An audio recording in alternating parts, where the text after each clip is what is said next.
Hello and welcome back to my craft room. I'm all ready to finish my week 4 pennant for my boho bunting. Very exciting. My little mirrors arrived from Amazon today, but I haven't opened them yet. So let's go straight to the desk and I'll show you what I've been doing. So this is where I've got to with the pennant.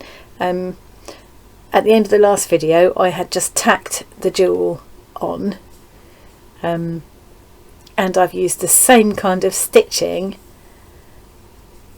that is traditionally used in shisha embroidery, I think it's called, where they attach little mirrors, and you do this kind of, it's a bit like a blanket stitch really, to hold the jewel in place. I will try and show you that in a moment. I think the mirrors have come now, but I think, to be honest, I'm quite happy with this one as it is. I've applied the flat back jewel that I had. I've done some stitching around it. You can just about see on the edges there where I haven't bothered to embroider, you can see what the pattern silk was like. So I've just done little kind of like a half a lazy daisy stitch over the little repeat motif on that patterned fabric. I've left this one plain. I've just done some very simple running stitches, and then just a few straight stitches with French knots at the end there, and that's really all I want to do on there. I've got my 2 points, so I can have 2 tassels this week. So I've already made 1 tassel and I've left one all ready to go, so I can show you how I've done that. And then, so instead of adding mirrors to this, I think I'm going to save the mirrors for next week, but I'll just quickly show you how I applied this mirror, because this was the first one I tried. You can see it's not perfect, but I'm really happy with it. It's good enough for me. And I will leave a link to the amazing lady who does all of these tutorials on YouTube showing how to do the mirror embroidery amongst lots of other techniques. So I'm itching to get into this and see what these mirrors look like. So this was a mixed pack. What did it cost me? It cost me something like £3.50. I've had Panda Hall Elite stuff before for jewellery findings, so I thought I was probably fairly safe with them.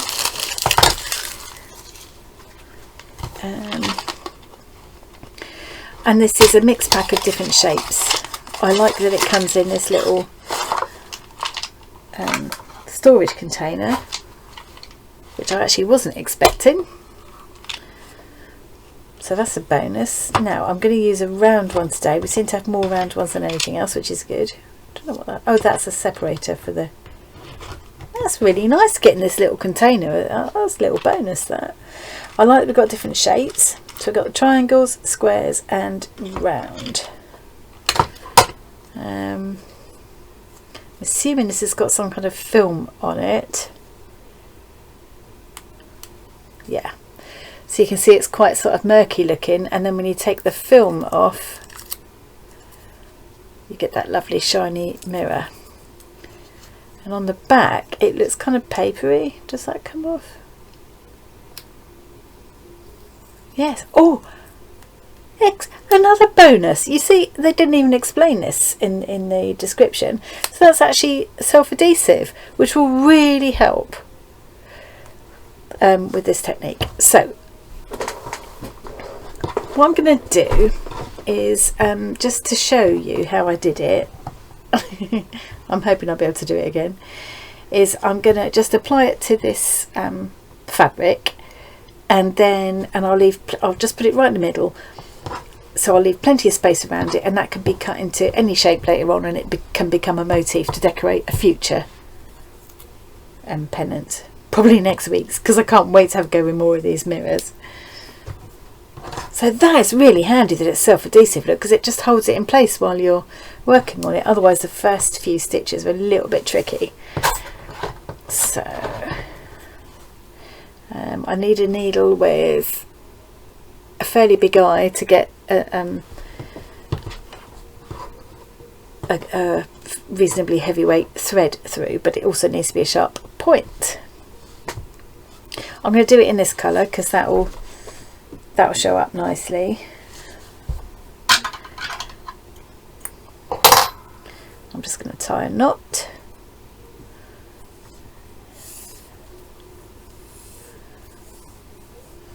Might be more thread than I need, but I don't want to run out halfway through because it's my little tassel all ready to go. Look, cute. I'll show you how I did that in a minute. Let's put that out of the way. So the idea of this is to first of all create a kind of grid work across the mirror. I'm gonna bring my needle up here, and I'm going to put my first line right across that circle. That's the middle line. I don't want to put it on the middle line, but I don't want it too far away from the middle line either. That's my first stitch. So the idea is you're creating a kind of framework that sort of blanket stitch will be fixed to later on. And now I'm going to do another one across in this direction. Again, just slightly off centre, but not too far off centre. And now I'm coming up here. This would be centre.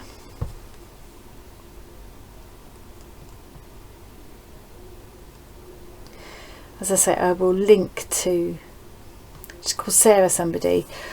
I will link to her channel because she shows this much better than I am. She also uses a little embroidery frame, which maybe I should treat myself to.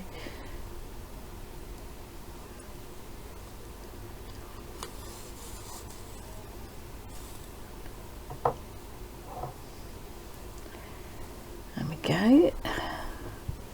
And on this last one on this round, so yeah, that would be the middle. I'm going just slightly to one side of the middle, and on this last one,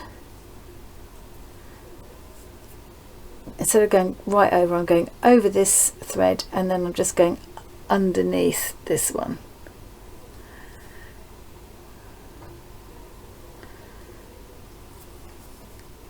I think it helps all the stitches to sort of stay interlocked.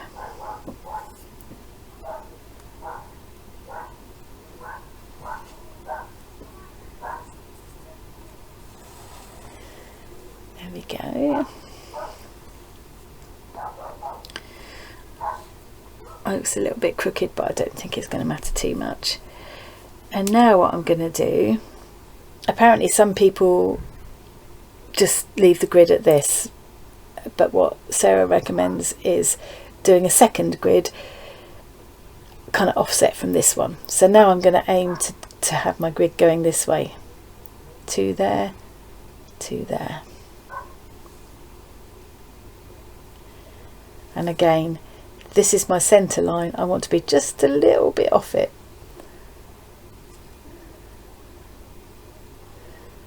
I don't think I'm explaining it very well. You need to go watch, if you want to do this, you need to go watch her tutorial because it will explain it so much better.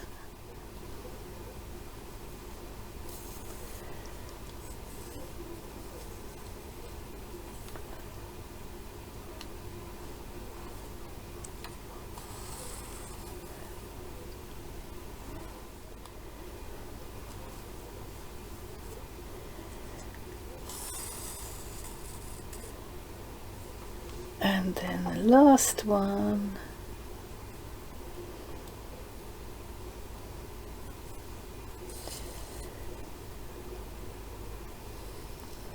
again just putting my needle under that last thread so that it all interlocks.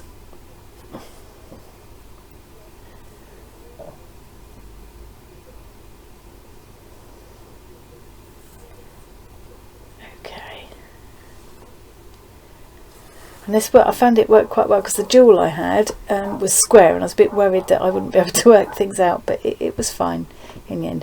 So that's my finished grid, and this little space in the middle will open out and become this.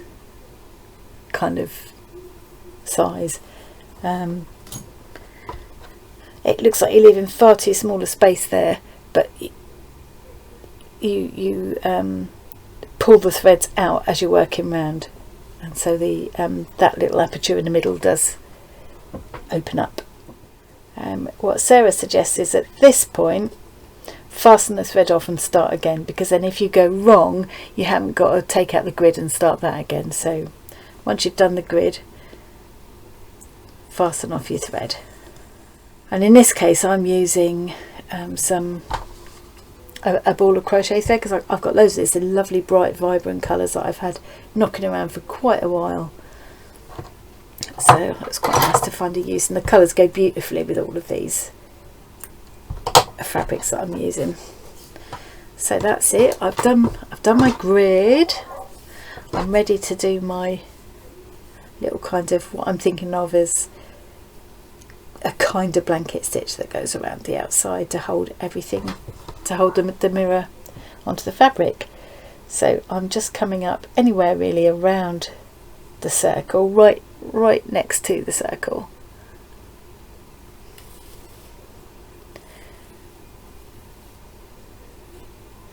And now I'm making a loop there.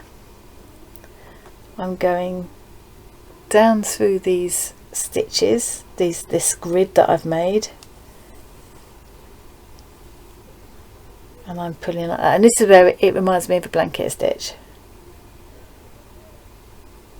And then I'm going just a little bit forward. I don't think there's any particular rhyme or reason to how far forward you go, but you end up doing about the same amount every time. So it's about sort of 2 threads thickness I'm going forward there. And then I'm coming up about halfway between where I came up the first time. So this is where I came up to make my first stitch. This is where I just went back down again, and I'm going to come up about halfway between the two. So you're sort of taking a step forward and a step back, 2 steps forward, 1 step back each time. So I'm coming up, I'm going back a little way and coming up again, making my loop, going down through the grid,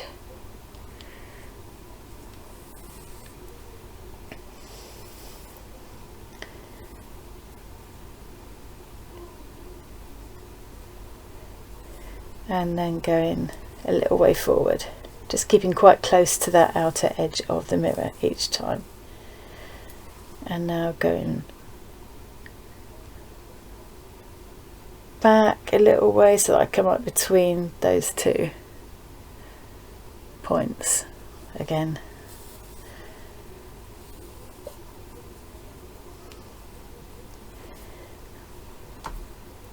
Making that loop, going through the threads of the grid, doing that blanket stitch thing, and going forward a little way.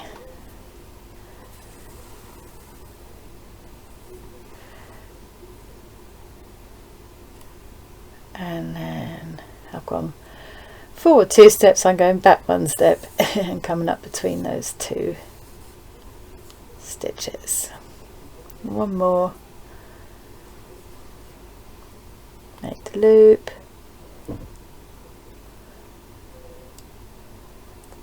oops, trying to do this at arm's length so it's under the camera so I can show you. There we go. And then you can see how that stitch is starting to form. What you've got to be careful of is not to pull too tight at this stage, which I think I might be. Somehow, probably more by luck than judgment, I managed to get it fairly evenly tensioned all the way around on this first one. But I'm a bit worried that here I'm pulling a little bit too tight, so the hole is coming down too much this way. So when I work around, it won't pull back enough. So it remains to be seen when I get round to the other side. So I will carry on working my way round and when I get nearly towards the end, I'll come back and show you how I'm getting on. I'm coming to the end of my little circle now, and you can see, you know, this isn't, I haven't got a perfect result here, but by the time I've added my extra embroidery around it and everything, I think it'll look fine. And I've got into a bit of a rhythm with it now and found what I think is a slightly better way, for me anyway, of making this stitch. So I've come up through, I'm putting my needle underneath those grid threads and pulling it through to make that kind of like a blanket stitch. And then I'm just putting the thread to one side, and instead of going in and then coming out again separately, I'm just putting my needle in and out from the same side like that, if that makes sense. Hopefully it makes more sense to look at than than it does in words. So I've made the loop, putting the needle through those grid threads, forming that kind of knotted blanket stitch. Put the thread out the way and do that little back stitch, I suppose, which secures it. There's probably enough room for about 3 more there. So I'm sure once I've done a few of these, they will get much neater and more uniform.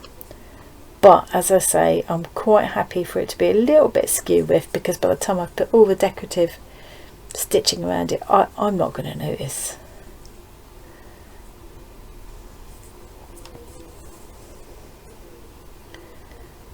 Just fit one more in there.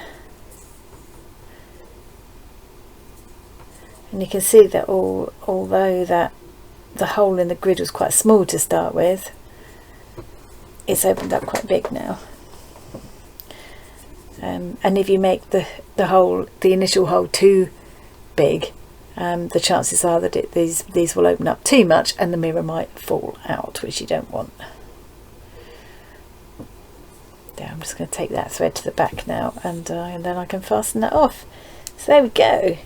So I'll leave this all in one piece, and I can do some decorative stitching around it, and that will become possibly a circular motif to put on a future pennant, maybe next week. Anyway, that was just to show you the technique. So that's literally the second one I've done, so it's not hard. That's not the tidiest one ever. Yeah, so that's that. And you can see I've attached my jewel in much the same way on the bunting. I've got my tassel ready to go on that side, and I've got all the bits and pieces ready to make another tassel, so I can show you how I did it, because it's a little bit different from last week's. I've used these wooden beads like this one and some more of this thread, about a metre or so.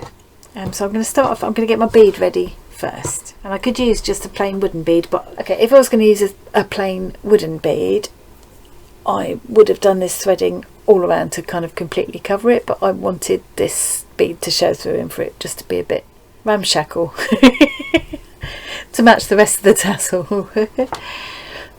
So I found about a metre of thread gave me just enough. So I'm pulling that through the bead, just leaving a bit of a tail. I'm just going to tie this off in such a way that the knot ends up towards the bottom. You just pull it round so it ends up down here. I'm going to knot it twice just to be safe, because the thread's a little bit slippy, and just leave that short tail kind of dangling. I'm putting my long working end, get the short end out of the way, up there. I'm putting the needle up through,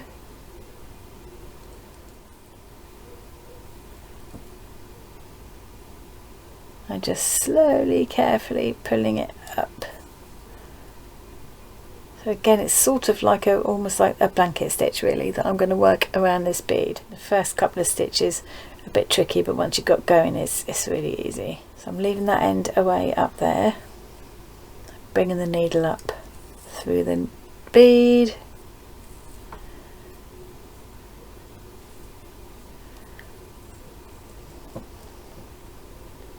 and again,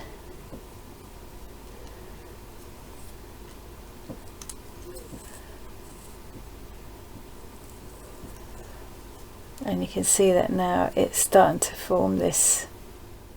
There we go, that's done it. You can see it's starting to form a kind of,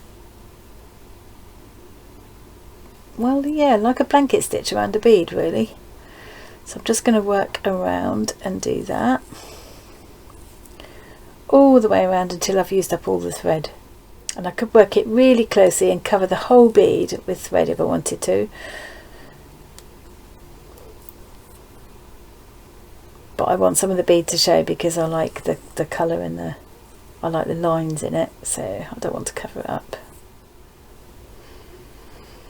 There we go, I'll finish working my way round. It's a bit uneven, that doesn't matter to me. And I'm just going to put my needle through around here a couple of times to make sure everything's secure. And then I'm going to put it right down through the middle. There we go. So that's it, that's my little pretty bead all ready to go. So here's the other one. And now I'm going to start putting my tassel together. So these were all bits out of my orts jar again. And I made 2 even piles so that they would end up, so that the 2 tassels would end up roughly the same. I've done a couple of different things in here, so I've taken a couple of pieces of thread and just put some of the little beads that came in the scrap bags. I've just knotted them onto the end. So there's 3 of those, and then it's a mixture of little short bits of ribbon, little torn bits of sari ribbon, short scraps of thread. The sari ribbon I tore lengthwise into 2 or 3 pieces. There's even like little short bits of ribbon like that are too short to do anything else with, so they end up in my orts jar, so they're ideal for making these tassels with. So I want to now bundle it together. I will make some effort but not too much to sort of spread the colours fairly evenly, and I want to try and make the ends reasonably even at this side. They'll all be different here, but I want to make them reasonably even there. It won't be possible to make them completely perfect, but near enough is good enough.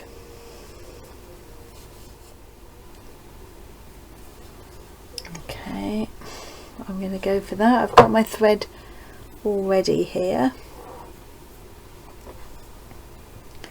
and I'm folding back about, I don't know, 6 inches or 15 centimeters of the thread, like this, the short ends on top.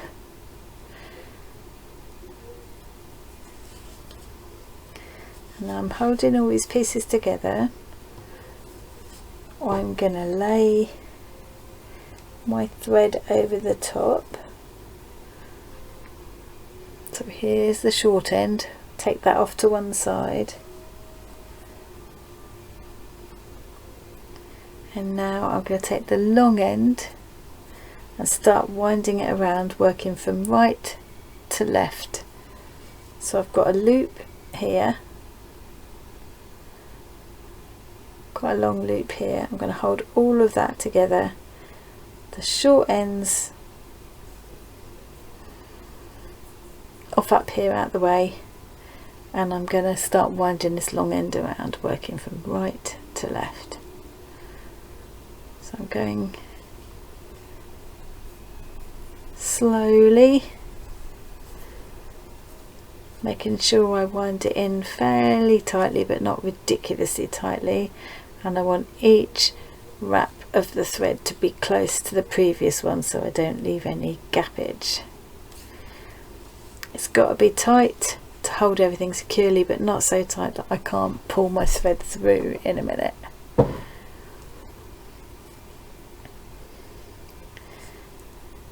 And I'm not going to fuss about it too much, but I want it to be wound around reasonably similar to the other tassel, so they'll kind of look like they match a bit. But I'm not too bothered.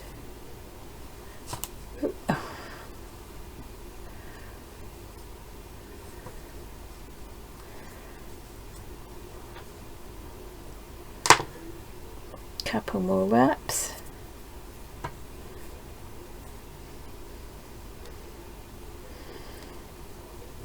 There we go. Right. And now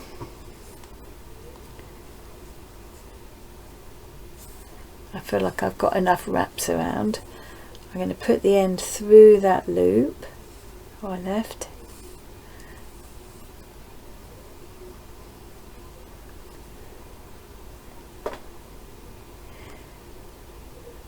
So it's going down through the loop. There we go. That's a better picture. There we go. Yeah. So it's going down through the loop like that. And now, where's the short end gone? It's the short end. I'm going to pull on the short end. You can see that loop start to come in. Just go slowly, keep adjusting, and it will gradually pull. There we go.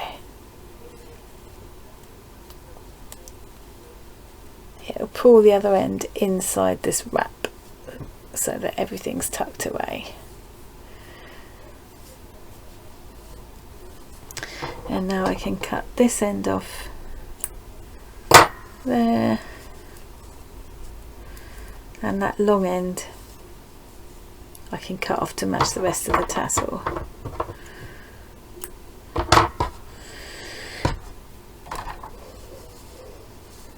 Okay, how's it looking? Pretty cute, pretty cute. So now I need to attach my